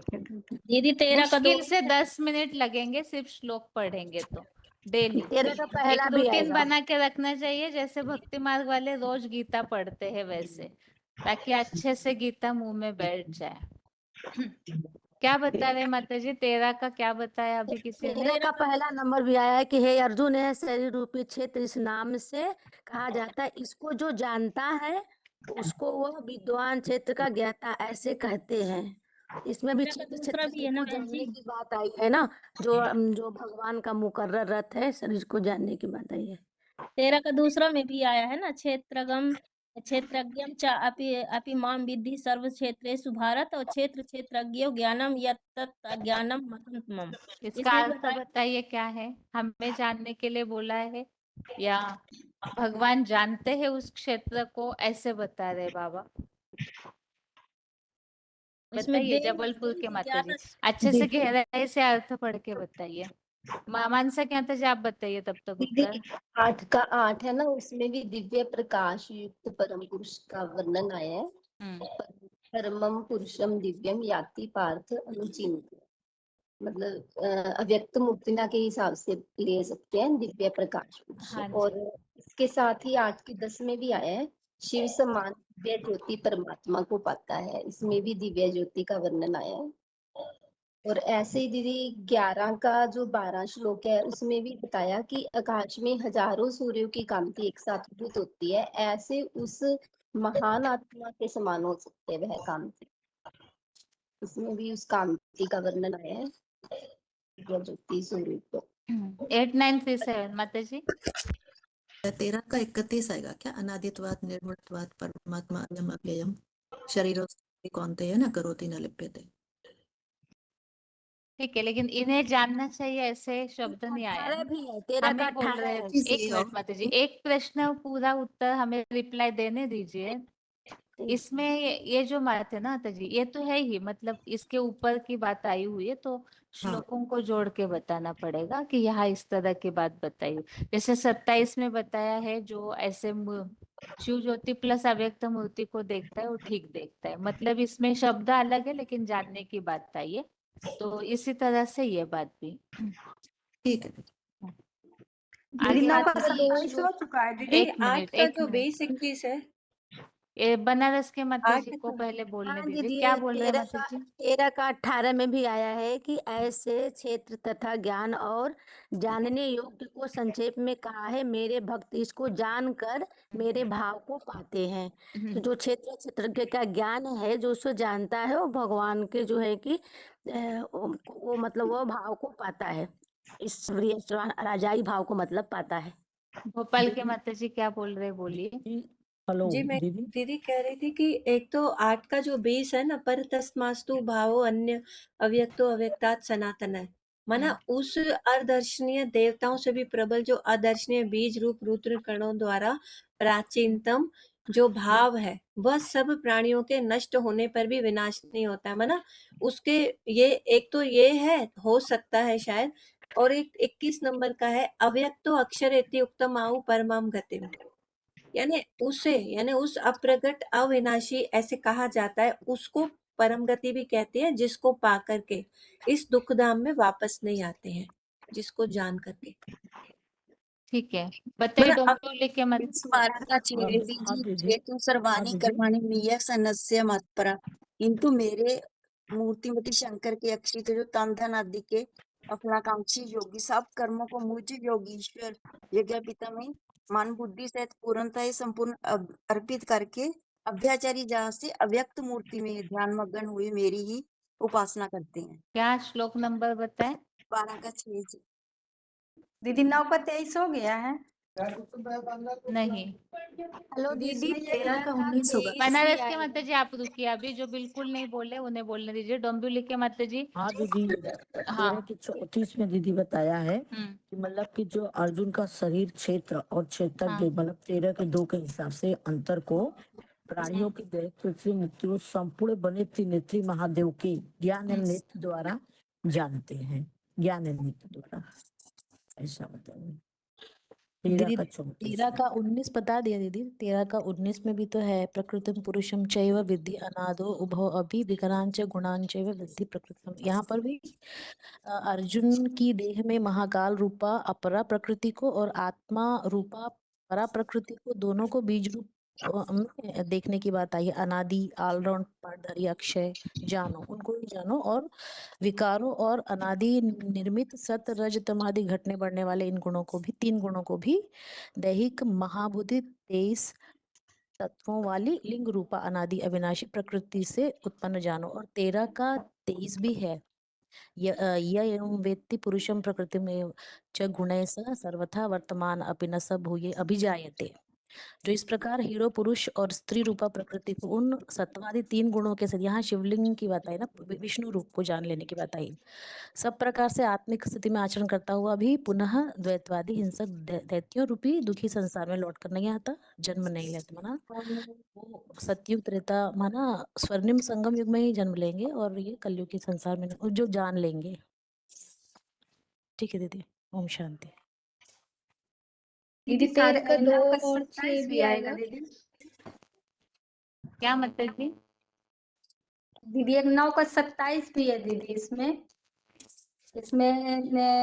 तू जो करता है, जो तू खाता है, जो यज्ञ सेवा करता है, जो देता है, वह तप करता है, वह सब मुझ एकमात्र अव्यक्त मूर्त शिव बाबा को अर्पण कर।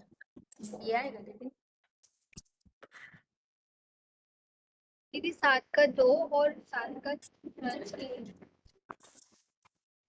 बहन जी 4 का 7 आ सकता है क्या? आज अपिशन अव्यात्मा भूतानाम ईश्वर अपिशन प्रकृतिम स्वामधिष्ठाय संभवामि आत्माया। इसमें भी ज्योतिर्बिंद के लिए, अमोघ वीर के लिए बताया है कि प्राणियों को शासन करता होते हुए भी अपने प्रकृति को अधीन करके आत्मशक्ति से जन्म लेता हूँ। दीदी 9 का 34 है जी। मन मना भाव मध्य जीव माम नैकम नमित कुरु। मेरे मान लगा, मेरी जिज्ञासा सेवा कर, मेरा भक्त बन जा, मेरे प्रति श्रद्धा से झुक जा। इस प्रकार आत्मा का लगाव मेरी अव्यक्त मूर्ति के अक्षुत हुआ मुझे को ही पाएगा। 9 का 34 दीदी।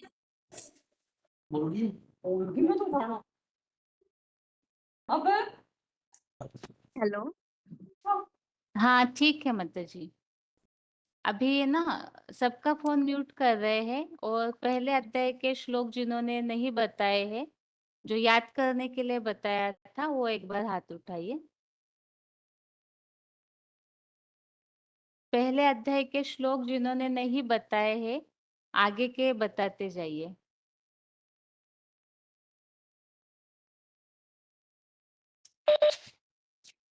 दीदी बताइए पहला, माता जी। दीदी पहला ही एक ही आता है दीदी। बताते जाइए, जो आता है, जिनका फोन अनम्यूट हो रहा है बताइए। धृतराष्ट्रोवाच धर्मक्षेत्रे कुरुक्षेत्र समवेता युत्सव मामका पांडवाश्चैव किम कुर्वत संजय। ओम शांति दीदी।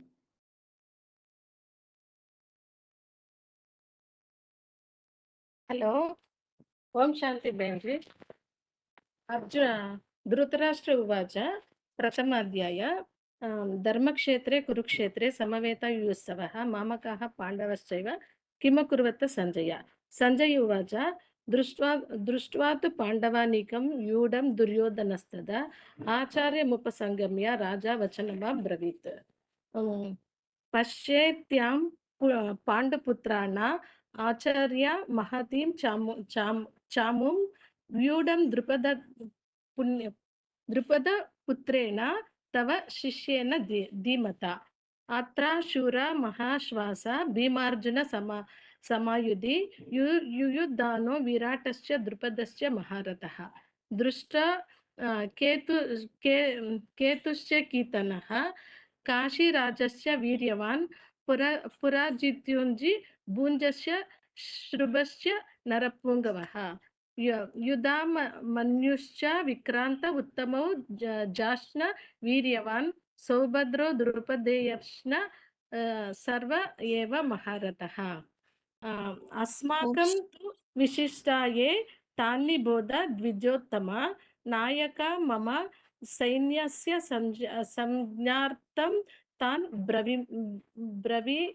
ब्रवीमिते भवान् भीष्मस्य कर्णस्य कृपस्य समितिं जयः अश्वत्थामा विकर्णस्य सौमदत्तिस्तथैव च अन्ये च बहुवः शूरा मदार्थे त्यक्तजीविताः नानाशास्त्रप्रहारणः सर्वे युद्धविशारदः या अपर्याप्तं तदास्मकं बलं भीष्मरक्षितं पर्याप्तं त्वदमेताशं बलं भीमाभिरक्षितम् अयनेषु च सर्वेषु यथा भागमवस्थिता भीष्ममेवाभिरक्षितुं भवन्तः सर्व एव हि तस्या सञ्जनयान् हर्षं कुरुवृद्धः पितामहः सिंहनादं वेनदोश्चः शङ्खं दद्मौ प्रतापवान् ततः शङ्खश्च बेर्यश्च पनवानक गोमुखाः सहसैवाभ्य हन्यन्तश्च स शब्दस्तु सुमोलोऽभवत् ततः शैतर्ह आर्ययुक्ते महति सन्दन्ये स्थितौ माधवः पाण्डवश्चैव दिव्यौ शङ्ख्यौ प्रदद्मुतु पाञ्चजन्यं ऋषिकेशो देवदत्तं धनञ्जय प्रौण्डं दद्मा महाशङ्खं भीमकर्म वृकोदरः अनन्तविजयं राजा कुन्तीपुत्रो युधिष्ठिरः नकुलसहदेवश्च सुघोषणमणिपुष्पकौ कश्यश्च परमेष्ठांस शिखंडी च महारथा पढ़ रहे हैं या बिना देखे बता रहे हैं? थोड़ा थोड़ा देखती बहन जी। दृष्टुद्युम्नो अगली बार थोड़ा सा और याद करके बताइए। ठीक है माता जी भोपाल बताइए। ओम शांति दीदी। 3 श्लोक ही याद है मुझे फर्स्ट अध्याय के, पहले अध्याय के। पहला, धर्म क्षेत्रे कुरुक्षेत्रे समवेता युत्सव मामका पांडवाश्चैव किम कुर्वत संजय।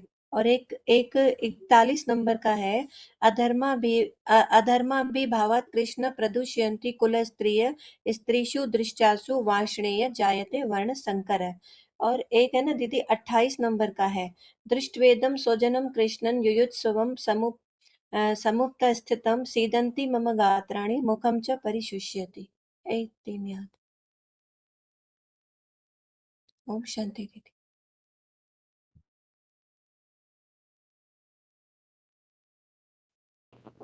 बताइए आगे। विष्णु माया आर्यल माता जी। ओम शांति दीदी। धर्म क्षेत्रे कुरुक्षेत्रे समाविता युष मामका पाण्डवाश्चैव किम कुर्वत संजय। दृष्टा तु पाण्डवनिकं व्यूढं दुर्योधनस्तदा आचार्य मुपसंगम्ये राजा वचन ब्रवीत। पश्यतां पाण्डुपुत्राणाम् आचार्य महति चमं व्यूढं द्रुपदपुत्रेण तव शिष्येण मता। अत्र सुरा महेश्वासा भीमार्जुन समायुधि युधान विराटश्च द्रुपदश्च महारथ। धृष्टकेतु चिकित्सान काशीराजश्च ब्रियवान् पुरुजित कुन्तीभोजश्च शैव्यस्य नरपुङ्गम। अस्माकं तु विशिष्टाते तान्निबोध द्विजोत्तम नायका मम सैन्यस्य संज्ञार्थ ताम्र विदिते। अर्को के अरे अधर्मा विवाद कृष्ण प्रदुष्यन्ति कुल स्त्रिया स्त्रीषु कस्तो भुलिरहेको स्त्रीषु दुष्टासु बाश्रेय जायते वर्णशंकर। इतना ही दीदी, भूल जाती हूँ थोड़ा तो पढ़े थे। ओम शांति। धर्म क्षेत्रे कुरुक्षेत्रे संवेताया युष्व मामका पांडवाश्चैव किम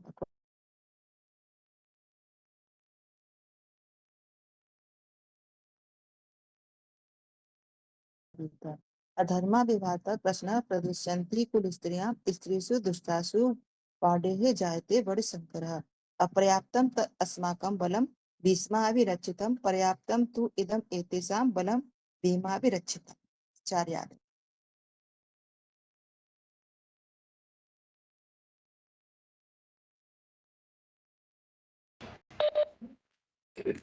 ओम शांति दीदी। प्रथमोऽध्यायः धृतराष्ट्र उवाच धर्मक्षेत्रे कुरुक्षेत्रे समावेत युवोत्सवः मामाकाः पाण्डवस्यैव किमकुर्वत सञ्जय।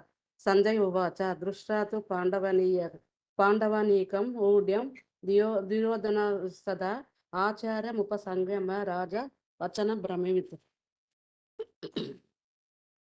पश्यैतां पाण्डुपुत्राणाम् आचार्यमहतीं च मूं ऊढ्यं द्रुपद पुत्रेण तव शिष्येन धीमता अत्र शूरा महाश्वास भीमार्जुन समायुधि युधानो विराटस्य द्रुपदस्य महारथः दृष्टकेतस्य कितानः काशीराजस्य वीर्यवान् पुरिजित्कुन्ति भोजस्य शैबस्य नरपुंगवः। ओम शांति दीदी। ओम शांति दीदी। धूत राष्ट्र आवाज धर्म क्षेत्र कुरुक्षेत्र समवेता योत्सह मामकं पांडवोच्चय कुमकुर्वत संजय। संजय वाच दुष्टावै तु पाण्डवानीकं रूढं धुर्य धन तदा आचार्य उपसंगम्य राजा वचन अब्रवीते। पश्य एतान् पाण्डपुत्राणाम् आचार्यमहितचमु रूढं द्रुपदे पुत्रान् तव शेषान् धीमता। ओम शांति।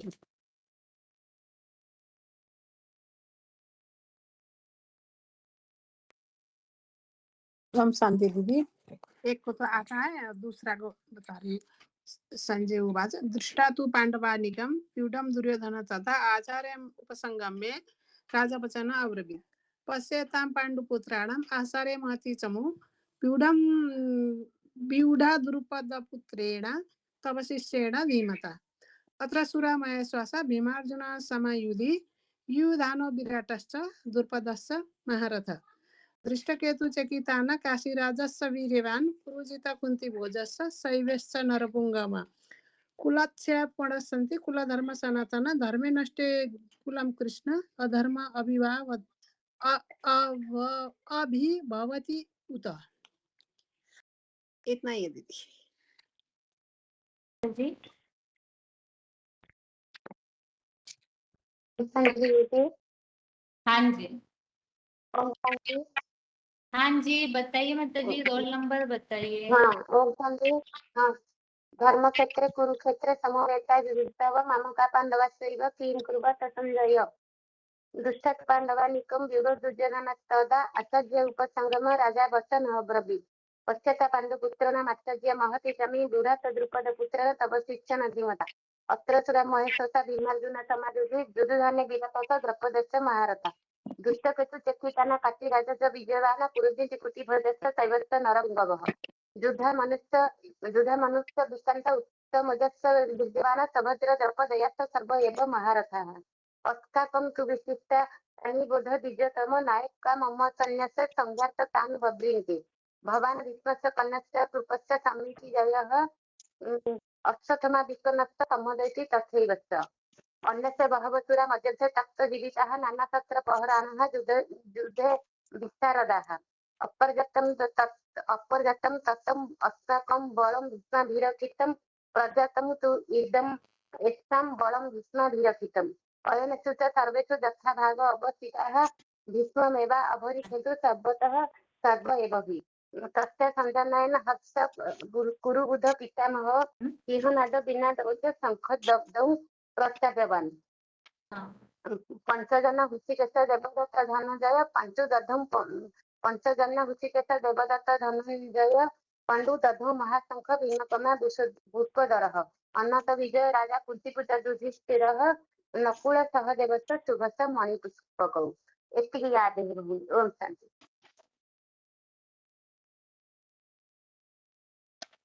आगे बताइए।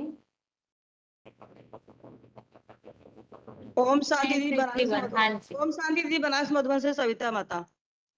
धृतराष्ट्र उवाच। पहिला है धर्म क्षेत्रे समवेतायुत्सव मामकाः पांडवाश्च किम कुर्वत संजय। और पहिला का 41 है दीदी एक ठो। अधर्माभिवात कृष्ण प्रदूष्यन्ति कुली स्त्रियः द्विस्त्रीषु दृष्टासु वार्ष्णेय जायते वर शंकर। ओम शांति दीदी। 2 ठो ही याद है। हाँ, ओम शांति दीदी। हाँ, बता रही हूँ। पहले अध्याय का 3 श्लोक है दीदी। धर्म क्षेत्रे कुरुक्षेत्रे संवेता युत्सवा मामका पांडवश्चय किम कुर्व संजय। संजय उवाच दृष्ट्वा तु पांडवानीकं व्यूढं दुर्योधनस्तदा आचार्यम् उपसंगम्यं राजा वचनम् अब्रवीत्। तीसरा है पश्यन्ता पांडुपुत्राणाम् आचार्यं महति चमूम व्यूढा द्रुपदपुत्रेण तत शिष्येण धीमता। ओम शांति दीदी। हाँ बोलते दीदी। धर्म क्षेत्र कुरुक्षेत्र संवेता उक्त्वा मामका पांडवा किं कुर्वन्ति संजय। अंत अंत इमे देहानि युक्ता शरीराणि अनासीनो प्रमक्षये तस्मात् उद्यास भारत। सर्वभूतानां कुन्ते प्रकृति अंत मामकं कल्पस्य पुनतानि कल्पतु विसृजामि। वसंसि जीराणि यथा विहाय नवानि गृहाति नरो प्राणि। नैनं छिन्नन्ति पुत्राणि नैनं नैति पावका न चैनं कलोदन्ति अपरिशोष यति मारुता। अब जन्म कर्म चमे दिव्यम ओबंति तबंति त्यक्तवा देह पुनः जन्म नैति मामेति ऊर्जा। यदा यदा धर्मस्ते ग्लानिर्भवति भक्त भारत अवतन्नम अधर्मस्ते तदात्मानं सुजाम हम तत्भास्ते सूर्य सक्तो न पावका अतिगतवा न निर्वन्ते तत्धाम परम। न मे विदु स्वर्गगुणं स्वभावं न महासिंहं आदि ही देवम महासिंहं च सर्वस्ते। इतना याद है दीदी। बिन देखे बोल रहे हैं दीदी। ओम शांति।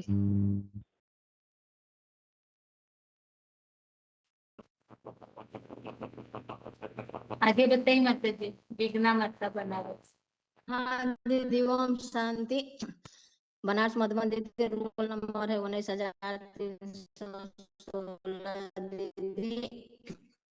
पहला अध्याय का है धृष्टवाद वाच धर्म क्षेत्रे कुरुक्षेत्रे संवेशव मामा काह पांडवो चेव। और दूसरा है धृष्टकेतु चेकितान काशी राजा तथा आचार्य उपटंग महेश राजा अबरवित। और तीसरा है पश्यायता तान पांडवो पुत्र आचार्य महारथी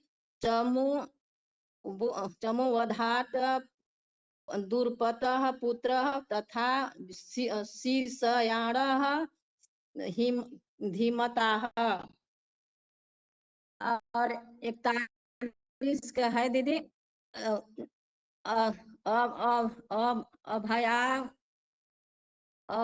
अधर्म अभिभावता कृष्ण परदूषणति कुल स्त्रियोसु दुष्टासु वर्ण वैषण जायते वर्ण संकरः।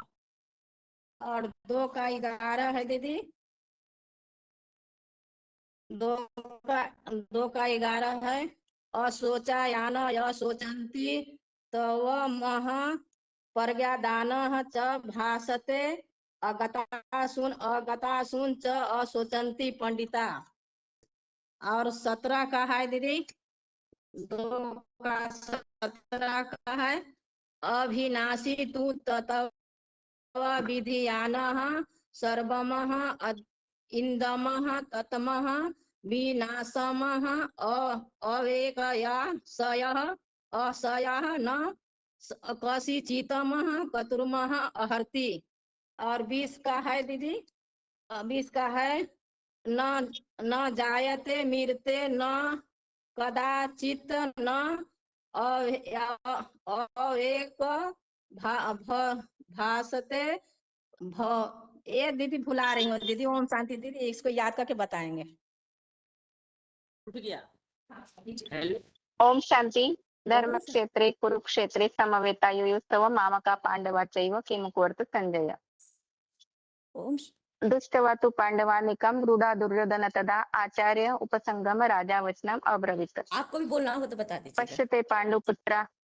पश्यते पांडुपुत्राणाम् आचार्य महती चमु रूढा द्रुपेद पुत्रेण तव शिष्येन धीमता।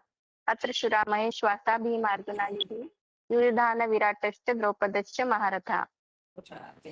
दुष्टकेतु चेकितान काशीराज वीर्यवान पुरोजित कुंती भोजश्च चैव च नरपुंगव।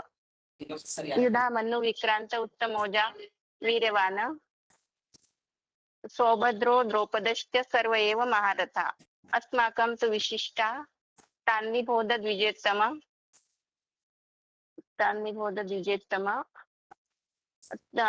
नायका मम सैन्यश्च संज्ञार्था तन्यब्रवीमे ते। ओम शांति। ओम शांति। ओम शांति। बोलिए सपना की माता जी, बोलिए। धर्म क्षेत्रे कुरुक्षेत्रे समवेता युजोत्सव मामिका पांडवाश्चैव किं कुर्वत् संजय। यदा यदा हि धर्मस्य ग्लानिर्भवति भारत अभ्युत्थानम् अधर्मस्य तदात्मानं सृजाम्यहम्।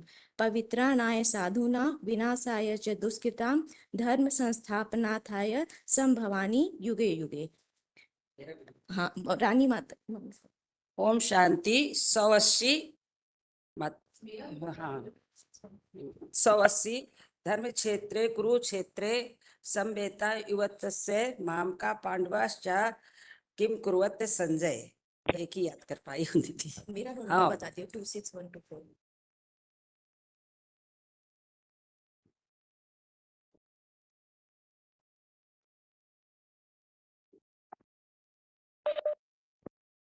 हेलो, ओम शांति दीदी। पहले अध्याय के ही श्लोक बता रहे हैं। धृतराष्ट्र उवाच धर्म क्षेत्रे कुरुक्षेत्रे समवेता युत्सव मामका पांडवश्च किम कुर्वत् संजय। दूसरा इसका है संजय उवाच दृष्ट्वा तु पांडवानिकं व्यूढ़ं दुर्योधन तथा आचार्य उपसंगम में राजा वचनम अब्रवीत। पश्येतां पांडुपुत्राणाम् आचार्यं महती चमूं व्यूढ़ादुपलपुत्रेण तौ शिष्येण धीमता। अत्र शूरा महे श्वासा भीमार्जुन समायुधि युधानो विराटस्य द्रुपदश्च महारथा। दृष्टकेतु चेकितान काशीराज पूर्जित कुंती भोजस्य सैव्य नरपुंगवा। युधामन्यु विक्रांत उत्तमौजा च वीर्यवान सौभद्रो द्रौपद्याश्च सर्वयो महारथा। अस्माकं तु विशिष्टा तानि भोज द्विजोत्तमा नायका मम सैन्यस्य संज्ञार्थ तान् ब्रवीमि ते। भीष्मं कर्णस्य कृतस्य समितिञ्जय अश्वस्थामा विकर्णस्य सोमदत्तस्तथैव च। अन्ये च बहवः शूरा मदर्थे त्यक्तजीविता नाना शस्त्रप्रहरणानि सर्वे युद्धविशारदा। अपर्याप्तं तदस्माकं बलं भीमाभिरक्षितं पर्याप्तं तु इदम् एतेषां बलं भीमाभिरक्षितम्। अनेषु च सर्वेषु यथा भागम् अवस्थिता भीष्ममेवाभिरक्षन्तु भवन्तः सर्व एव हि। ये बात दीदी 15 वाला है। 15 और 16 का 5 जने ऋषिकेश देवदत्त धनंजय पौंड्रम दंभो महाशंख भीम कर्मो विपोदरा अनंत विजयम राजा कुंती पुत्रो युधिष्ठिर नकुला सहदेवस्य सुघोष मणिपुष्पिको। और फिर उसके बाद 40-41 है दीदी। कुल 6 प्रणश्यन्ति कुल धर्मा सनातना धर्मे नस्ते कुलम कृतस्नम अधर्मा अभिभवति उक्ते। और 41वां है अधर्मा विवाद कृष्ण प्रदूषित कुल स्त्रिया स्त्रीसु दुष्टासु वाष्णेय जायते वर्ण संकरा। इतना ही अभी दीदी अच्छे से याद है। दीदी ओम शांति। बोलिए माता जी। हाँ, थैंक यू माता जी।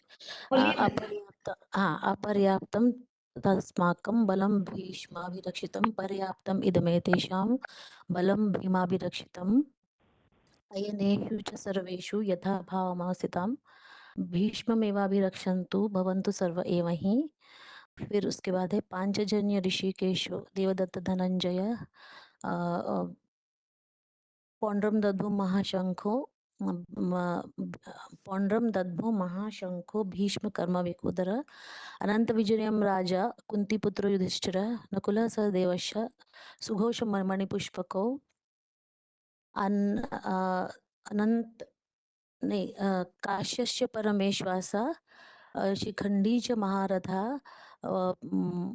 काश्यस्य परमेश्वासा शिखंडी च महारथः दृष्टद्युम्नो विराटश्च सात्यकीश्च पराजिता अनन्तविजयं राजा कुन्तीपुत्रो युधिष्ठिरः नकुलः सह देवस्य सुघोषमणिपुष्पौ।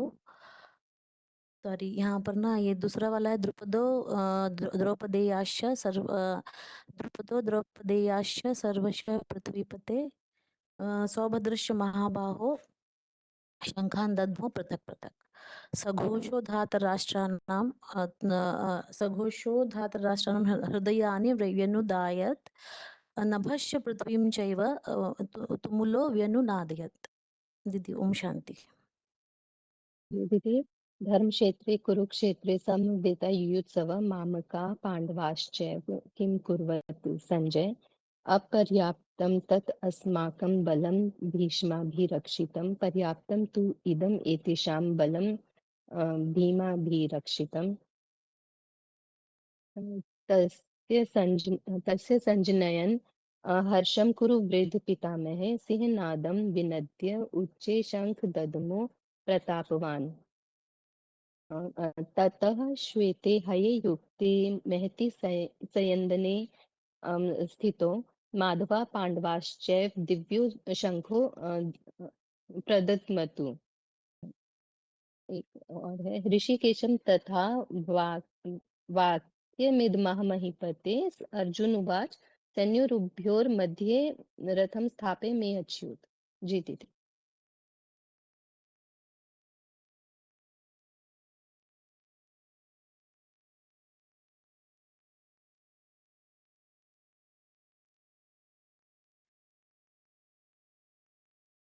बताइए माता जी, छोटे फोन से अनम्यूट किया है किसी का?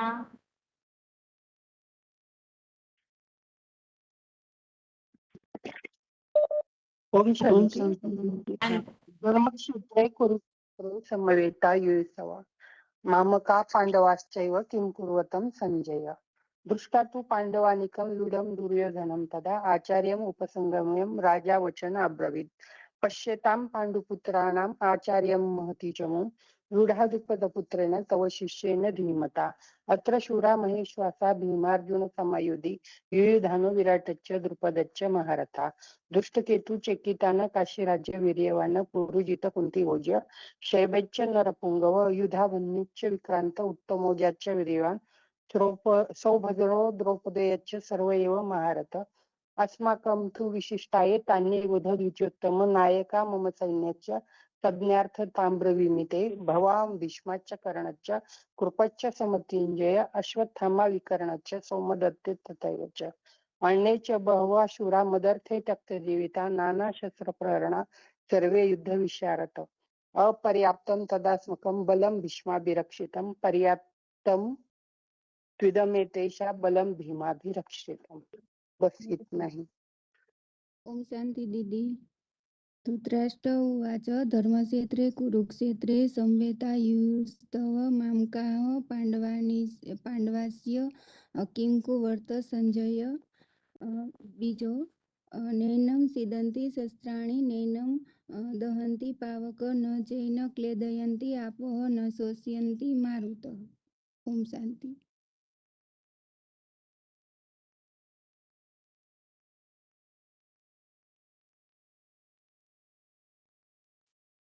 आज के लिए गीता क्लास यहाँ ही पूरा करते हैं। ओम शांति।